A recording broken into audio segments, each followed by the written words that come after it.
Okay stop. Thank you. Baby memorial hospital ബോധവൽക്കരണത്തിന്റെ ഭാഗമായി നടത്തിയ ഒരു ഫ്ലാഷ് മോബ് ആൻഡ് സ്കിറ്റ് ആയിരുന്നു നിങ്ങൾ ഇപ്പൊ കണ്ടത്. ഞങ്ങളോട് സഹകരിച്ചതിന് നന്ദി. ഭക്ഷണം തൊണ്ടയിൽ കുടുങ്ങിയാൽ ഇരു കൈകളും തൊണ്ടയിൽ പിടിച്ചിട്ട് ശ്വാസം കിട്ടാതെ കണ്ണ് പുറത്തേക്ക് തള്ളി നിൽക്കുന്നതാണ് യൂണിവേഴ്സൽ ചോക്കിംഗ് സൈൻ.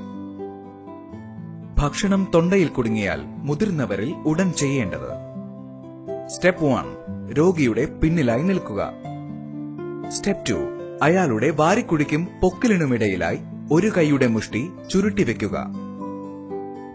സ്റ്റെപ്പ് 3, മറ്റേ കൈകൊണ്ട് രോഗിയെ വട്ടം പിടിച്ച് മുഷ്ടി പിടിച്ച കൈയിൽ ബലമായി പിടിക്കുക. സ്റ്റെപ്പ് 4, തൊണ്ടയിൽ കുടുങ്ങിയത് പുറത്തേക്ക് തെറിക്കുന്ന വിധത്തിൽ വയറിനെ മുകളിലേക്കും പിന്നിലേക്കുമായി ശക്തിയായി വലിക്കുക. 1, 2, 3, 4, 5, 6, 7.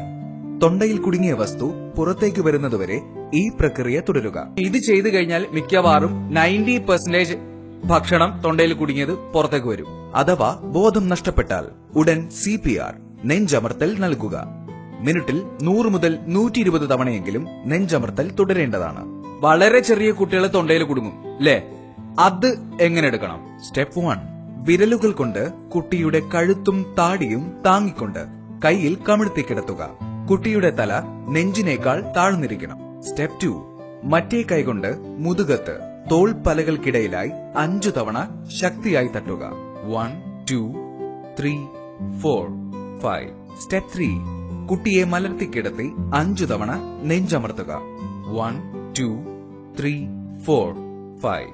സ്റ്റെപ്പ് 4, കുട്ടിയുടെ ബോധം നഷ്ടപ്പെടുകയാണെങ്കിൽ നിലത്ത് കിടത്തി 2 കൈവിരൽ ഉപയോഗിച്ച് നെഞ്ചമർത്തൽ ആരംഭിക്കുക. സ്റ്റെപ്പ് 5, തൊണ്ടയിൽ കുടുങ്ങിയ വസ്തു പുറത്തേക്ക് വരുന്നുണ്ടോ എന്ന് ശ്രദ്ധിക്കുക.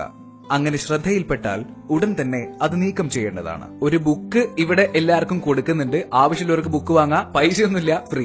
ഓക്കെ, ഈ ബുക്ക് വായിച്ചു പഠിക്കാം. 1. രണ്ടാമത്തേത്, നമ്മുടെ യൂട്യൂബിൽ ഇതിന്റെ ഒരു വീഡിയോ ഉണ്ട്. ദയവ് ചെയ്ത് അത് കണ്ട് പഠിക്കണം. നമുക്ക് ഇതുകൊണ്ട് പ്രത്യേകിച്ച് ഉപകാരമൊന്നുമില്ല, പക്ഷെ നിങ്ങളുടെ വീട്ടിൽ ഉണ്ടാവുന്ന ഒരു മരണം നിങ്ങൾക്ക് ഒഴിവാക്കാം. Okay, thank you very much. Thank you all. BNH, committed to care.